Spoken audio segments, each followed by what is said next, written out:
Introducing कौन से chapter पर टॉपिक पढ़ेंगे, इन्वायरमेंट पोल्यूशन और वाटर पोल्यूशन के बारे में। एंड नेक्स्ट अपन जाएंगे तो उसके बाद में यहाँ पे थोड़ा कौन से पोल्यूटेंट हैं, क्या सोर्सेज हैं, उनके बारे में बात कर रखी है। एंड यहाँ पे ये थोड़ा याद रख लेना भाई, इनकी स्ट्रेचेज क्या हैं और nature of pollution. Namami Gange air pollution के बाद में नॉइज़ पोल्यूशन का डिस्क्रिप्शन है और अर्बन वेस्ट डिस्पोजल है। इनमें टॉपिक के अंदर झांक के देख लो, देखो कौन सी चीज़ें कवर हो रखी हैं। केस स्टडी है हमारी, कहाँ की केस स्टडी है, दरूला नियर द मेरठ। ये क्वेश्चन भी आता है, ठीक है। और इसके बाद में यहाँ पे देखो क्या हो रखा है, यहाँ पे पोल्यूशन का कुछ हो ही रहा है ना, इसे स्टडी कर लेना। यहाँ पे तो ये वाली की स्टडी तुम्हारी पड़ी हुई है, वो migration rural to urban. And then after अपन देखेंगे प्रॉब्लम ऑफ स्लम में धारवी एशिया का लार्जेस्ट स्लम है मुंबई में। लैंड डिग्रेडेशन के बारे में उसके बाद में केस स्टडी हो जाएगी अपनी। केस स्टडी झाबू डिस्ट्रिक्ट की है, इस पर भी क्वेश्चन आता है सीधा सीधा। ट्रांसपोर्टेशन वाले में 3 मोड ऑफ ट्रांसपोर्टेशन। इनके बाद में अपन नेक्स्ट देखते हैं लैंड ट्रांसपोर्टेशन है। इसमें कोई भी एमसीक्यूज होगा वो मैं बताती चलूँगी तेरे को। हाँ, तेरे को मतलब कि रोड ट्रांसपोर्टेशन भाई ये डाटा याद रखना है। 2.16 लाख किलोमीटर यूनिट भी है ना, 2021-22 के अकॉर्डिंग। फिर ये एक थोड़ा 5 ईयर प्लान की 1961 डेट है और नागपुर प्लान की 1943 है। ग्रैंड ट्रंक बोलते हैं शेरशाह सूरी ने जो रोड बनाई थी। नेशनल हाईवे में तुम्हें रिमेंबर करना है ये डाटा, 2% तो हाईवे की मतलब कि खुद की लेंथ है कंट्री का टोटल हाईवे की, और 40% ट्रैफिक को हैंडल करता है। ना ही कब ऑपरेशनलाइज्ड हुआ था वो तुम्हें याद रखना। ऑटोनोमस बॉडी है ministry of surface and transportation के अंडर।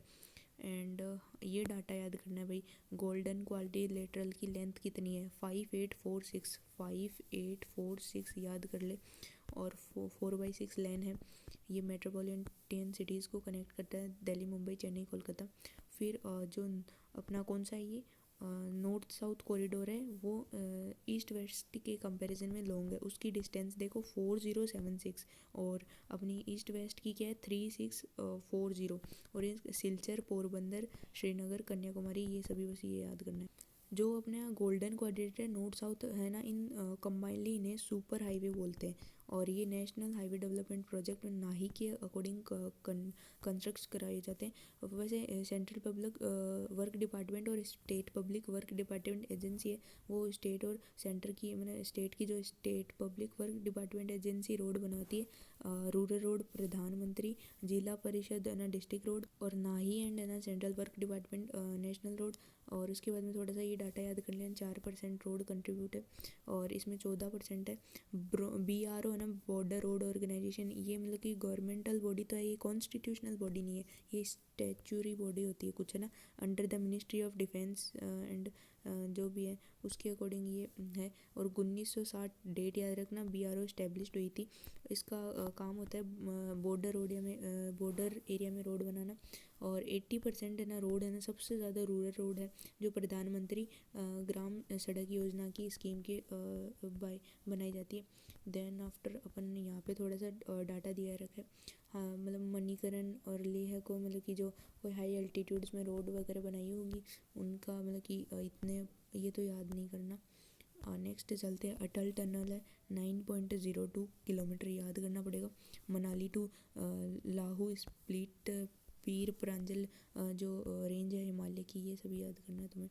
हाँ, ये पाकिस्तान एंड इंडिया की जो पॉलिटिकल में भी काम आएगा और यहाँ पे भी यहाँ पे कि भाई हमने एक रोड बनाई थी दिल्ली लाहौर बस यात्रा during the Atal Bihari Vajpayee sir थे ना, उनकी वो PM थे उनकी टेन्योर में। और ये थी अपनी बस यात्रा हो गई। और ये अमन सेतु जो श्रीनगर से मुजफ्फरबाद है ना, ये थोड़ा याद रख लेना, ये भी बॉर्डर रोड का ही कंट्रीब्यूशन है।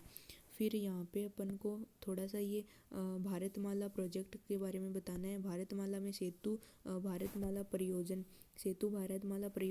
एंड भारतमाला में मतलब कि ये नॉन बॉर्डर रोड में पोर्ट्स हैं जहाँ टूरिज़्म प्लेसेस हैं, वहाँ पे है ना रोड बनाना है, बताता है ब्रिज वगैरह रेल वगैरह और डिस्ट्रिक्ट हेड क्वार्टर्स को कनेक्ट करना, ये स्कीम है इसकी। फिर अपना रोड ट्रांसपोर्टेशन आए ना, तो यहाँ पे 1853 में इंडिया में मतलब कि रोडवेज रेलवेज चली थी, sorry rail I think world में 1825 में डार्लिंग और स्टॉकटन है ना इंग्लैंड में कोई जगह है वहाँ चली थी। और यहाँ पे अपने 1853 में बॉम्बे टू थाने इनकी 34 किलोमीटर डिस्टेंस थी। और रेलवे अपना कितना कंट्रीब्यूट करता है, डाटा लिखना पड़ेगा भाई, 67.956 किलोमीटर। और वो ना रोडवे कितना था, 67.07 लिख देना, किलोमीटर लाख किलोमीटर लिखी हुई यूनिट याद रखना। और इसके बाद में महात्मा गांधी का स्टेटमेंट वही है, डाइवर्स कल्चर के पीपल को कंट्रीब्यूट करता है भाई, इंटीग्रेट करता है ये सभी। और ये तेरे को याद रखना पड़ेगा, ये हेडक्वार्टर्स हैं, ये तेरे को याद रखने पड़ेंगे, ठीक है। एमसीक्यूज आता है नॉर्मली, अगर एक बार पढ़ेंगे तो एमसीक्यूज मार्क करती है, राइट करती है, ठीक है। फिर इनको देखो, ब्रॉड गेज हो गया, मीटर गॉज हो गया, नैरो गॉज हो गया। ये 1.6 मीटर का होता है गॉज, और ये है ना 1 मीटर का ही होता है, ये लेस देन 1 मीटर, 0.7 और 0.6 के बीच में, ठीक है, नैरो गॉज। और अब अपन को मतलब कि हाँ, इसमें रेलवे को मतलब कि कैसे डेवलप कर सकते हैं, तो हमने बताया मीटर को मीटर और नैरो को मतलब ब्रॉड गॉज, एक ही गॉज मतलब गॉज होती है पटरियों की कितनी साइज़ होती है उसे गॉज बोलते हैं, ठीक है। और स्टीम इंजन्स को डीजल इंजन्स में रिप्लेसमेंट कर देना कोल रन व्हीकल से। फिर जो डीजल से बसें चलती हैं उन्हें सीएनजी से चलाना, इनसे मतलब कि हमारी रेलवेज़ में इम्प्रूवमेंट होगा। ये सभी अपने जोन्स बनाए रखे हैं 16 facilitate the service of railway. फिर इसको याद रखना भाई, 1998 में ये बिल्ड हुआ था, इसकी लेंथ है 760, Roha in Maharashtra to Mangaluru in Karnataka, Roha and Mangaluru याद रखना, ठीक है। और ये तो याद रहे तो रहे। अटल टनल की तो तेरे को पता ही है, एशिया का लार्जेस्ट टनल है यहाँ पे, अटल तो नहीं है पर अब अटल है एशिया का लार्जेस्ट, पहले एक दूसरा था, अब 9 पॉइंट समथिंग है उसका, डाटा लिख देना अप्रोक्स किलोमीटर। और ये तो 6.5 किलोमीटर है। ये महाराष्ट्र गोवा एंड कर्नाटका है ना, ये मेंटेन करते हैं इस रूट को, तो ये भी एमसीक्यूज आए हैं, महाराष्ट्र गोवा एंड कर्नाटका ओनली, ठीक है। फिर यहाँ पे थोड़ा सा कुछ क्या याद करने का डाटा है, ये तो वाटरवेज हैं, इनलैंड एंड ओशियनिक, बस। उसके बाद में अपन नेक्स्ट चलते हैं, यहाँ पे तेरे को 1% वाटरवेज के थ्रू इनलैंड वाटरवे मतलब कि हम कंट्रीब्यूट करते हैं ट्रेड वगैरह में, ऐसा कुछ लिखा हुआ है। इसमें तेरे को ये याद करना है, 1986 में inland waterway authority, national waterway 3 है ना, ये केरला में। फिर ये इनकी स्ट्रेचेज इलाहाबाद हल्दिया हो गई, सदिया धुरबी हो गई, एंड कोटापुरम कोलाम हो गई, ठीक है। और इनकी डिस्टेंस भी आई थिंक ना मतलब थोड़ी बहुत ध्यान रखना, इनमें सबसे लार्जेस्ट किसकी है, शायद इसकी है, सेकंड इसकी है, थर्ड इसकी है, फोर्थ इसकी है ना। और ये देख लेना बाकी। इसमें देख पटना हल्दिया फरक्का यहाँ तक इलाहाबाद के एरियाज़ वगैरह आ रहे हैं। इसमें ब्रह्मपुत्र बांग्लादेश नॉर्थ ईस्ट के एरिया आ रहे हैं। इसमें मतलब कि उद्योग मंडल चंपाकरण मतलब केरला के समथिंग एरिया है। यहाँ गोदावरी कृष्णा नेशनल हाईवे 4 में, यहाँ ब्रह्मपुत्र ईस्ट कोस्ट और समथिंग ऐसे आ रहे हैं ना, महानदी डेल्टा उड़ीसा वगैरह। तो ये वाटरवे नेशनल 5 है, इनमें थोड़ा याद कर लेना तो कि डिस्क्रिप्शन आ जाए ना क्वेश्चन लॉन्ग, तो तू बना सके, इसलिए मैं एरिया बता रही हूँ तेरे को। उसमें लिख दे ऑर्डिनरी बोट यहाँ तक जाती है, ये है इतना सर्व करते हैं एरिया, ये सभी रट के जाना पड़ेगा थोड़ा। यहाँ पे एमसीक्यूज एक है कि केरला में famous Nehru trophy boat race होती है वल्लमकली। ये कोस्ट लाइन रट ले भाई, 7517 अप्रोक्सीमेटली इतना है, इंक्लूडिंग आइसलैंड कोस्ट लाइन, ठीक है। हमारे पास 185 कोस्ट वो है क्या मेजर माइनर पोर्ट्स हैं। और उसके बाद 90% बाय द वॉल्यूम और 70% बाय वैल्यू ट्रांसपोर्टेशन होता है थ्रू द ओशियंस, ये याद करना है, मोस्ट इंपॉर्टेंट है, मेंशन करना ही है। फिर एयरवेज का 1911 में शुरू हुई थी 10 kilometre between the Allahabad and Naini. फिर इतने हमारे पास 185 एयरवेज हैं। पवन हंस के बारे में मेंशन करना है। ऑयल लिमिटेड जो है ministry of petrol natural gas के अकॉर्डिंग 1959 में एज ए कंपनी बन के आई थी। एशिया की फर्स्ट क्रॉस लाइन भाई यार याद कर ले इसका डाटा, 1157 है, आसाम से बरौनी एंड कानपुर में सेकंड कंस्ट्रक्ट एक्सटेंड की थी 1960 में। गेल कंपनी है, उसने 1984 में सेटअप हुई थी इंडिया में, ये एमसीक्यूज बनेगा भाई, गेल वो सेटअप इन 1984। ठीक है, पब्लिक सेक्टर अंडरटेकिंग थी टू प्रोसेसिंग ट्रांसपोर्ट और नेचुरल गैस वगैरह। और उसके बाद हजारियाबाग विजापुर की लेंथ याद कर लिए 1700 1700 किलोमीटर। फिर गेल्स ने मतलब कि मुंबई हाई को मतलब कि बाकी रीजन से कनेक्ट करना, ये सभी इसका मतलब कि डेवलपमेंट बता रखा है, ये सभी हो गया। नाउ आगे कौन से एमसीक्यूज आ सकते हैं। हाँ, ये तो एमसीक्यूज भरे पड़े हैं। Broadcasting radio club of Bombay, फिर Indian broadcasting system government undertaking, फिर ऑल इंडिया रेडियो में चेंज होना, फिर अंकलेश्वर में 1957 में, 1923, 1930, 1936, 1957। एंड ये टीवी चैनल फर्स्ट टाइम है ना नेशनल कैपिटल में बिगिन हुआ था, फिर 1972 में सब जगह ऑपरेशनल है। फिर डिसलिंग हो गया था 1976 में AIR से, और दूरदर्शन की आइडेंटिटी ले ली। फिर इनसेट ID DD-D1, फिर common national program full form आती है। फिर ये फुल फॉर्म याद रख लें, Indian national satellite system INSAT, और दूसरा है Indian remote sensing satellite system IRS। जो IRS है वो इस्टेब्लिश्ड हुआ था 1983 में। एंड मल्टीपर्पज़ है सैटेलाइट सिस्टम, मेट्रो वेदर और मेट्रोलॉजिकल ऑब्जर्वेशन। फिर IRS है ना ऑपरेशनलाइज्ड हुआ था बाय लॉन्चिंग द वैकनूर है ना रशिया में प्लेस है मार्च 1988 में। IRS IA लॉन्च करके ये सैटेलाइट मतलब कि काम करने लगा था। फिर polar satellite launcher vehicle, India का खुद का ये लॉन्चर व्हीकल है, याद रखना। फुल फॉर्म याद रखना, नेशनल रिमोट सेंसिंग सेंटर है, हैदराबाद में है, और ये नेचुरल रिसोर्स को कैसे मैनेज करें उस पर डाटा देता है।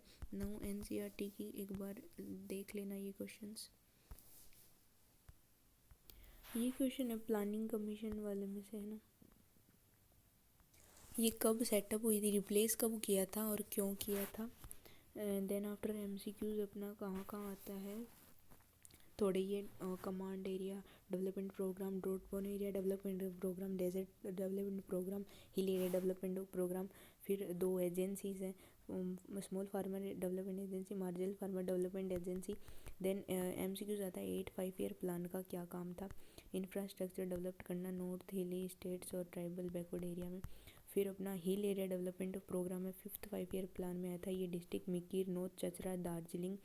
नेशनल कमेटी ने 1981 में रिव्यू दिया था कि 600 मीटर से हाइट होनी चाहिए हिल की, और जो किसी भी ट्राइबल सब प्लान में इंक्लूड ना हो उसको हिल एरिया डेवलपमेंट प्रोग्राम में कंसिडर किया जाएगा। इनकी मतलब रिसोर्सेज तो उनको यूज़ करना मेन मोटो था। और plantation, agriculture, animal husbandry, poultry, forestry, small scale industry और विलेज इंडस्ट्रीज को सेटअप करना। नेक्स्ट आता है drought prone area, 4th 5 year plan के अंदर आया था। एम्प्लॉयमेंट द पीपल, इनकी डेट रख लेना। 4th 5 ईयर प्लान कब था, 5th 5 ईयर प्लान तो 74 में था, इनको देख लेना ना। फिर अपना आता है एम्प्लॉयमेंट क्रिएट करना, drought prone area, labour intensive work जहाँ पे मतलब, फिर है ना एफोरेस्टेशन, ग्रासलैंड वगैरह, ताकि है ना इकोलॉजी को भी रिस्टोर करे। एंड देन आफ्टर कमेटी ने है ना फिर से इसमें रिव्यू दिया था, national committee on the development of backward area, इसको याद रख लेना। एंड एग्रीकल्चर एलाइड एक्टिविटी पे ही ओनली फोकस कर रखा था, तो इन्होंने कहा भाई नेक्स्ट कोई है ना अल्टरनेटिव मतलब कि यहाँ वर्क करना चाहिए ताकि एम्प्लॉयमेंट बढ़े। ऐसे तो ओनली इन्वायरमेंट डिग्रेडेशन करे अगर एग्रीकल्चर हो रहा है तो। फिर इन्होंने क्या किया, integrated water shade development project, water soil plant, human and natural resources को मतलब कि मेंटेन करने के लिए। प्लानिंग कमीशन 1967 में ना मतलब कि 67 डिस्ट्रिक्ट नोटिफाई किए थे जो मतलब कि ड्रॉट प्रोन एरिया थे, प्रोन टू ड्रॉट थे। इरिगेशन कमीशन थी 1972, इन्होंने क्राइटेरिया इंट्रोड्यूस किया। ये तो 1967 में 67 ड्रॉट प्रोन एरिया आइडेंटिफाई किए इन्होंने। कमीशंस ने मतलब कि नोटिफाई किया कि 30% ही इरीगेटेड एरिया, बाकी ड्रॉट प्रोन एरिया। नाउ ये है ना मतलब कि ड्रॉट प्रोन एरिया की एग्जांपल है गुजरात, वेस्ट में राजस्थान और वेस्ट MP है। ईस्ट MP नहीं है, MCQs में राइट रॉन्ग पूछा था, तो वेस्ट MP है, ये ध्यान रखना पड़ेगा। मराठवाड़ा रीजन, महाराष्ट्र, रायलसीमा, तेलंगाना, आंध्र प्रदेश, कर्नाटका। फिर interior part of Tamil Nadu and Punjab, Haryana, Rajasthan, north Rajasthan. तो इरिगेशन की वजह से है ना मतलब कि इम्प्रूव हो गया इनका तो ये सिचुएशन। अब नेक्स्ट वीडियो में आगे से MCQs करेंगे, ये टाइम पूरा हो गया है।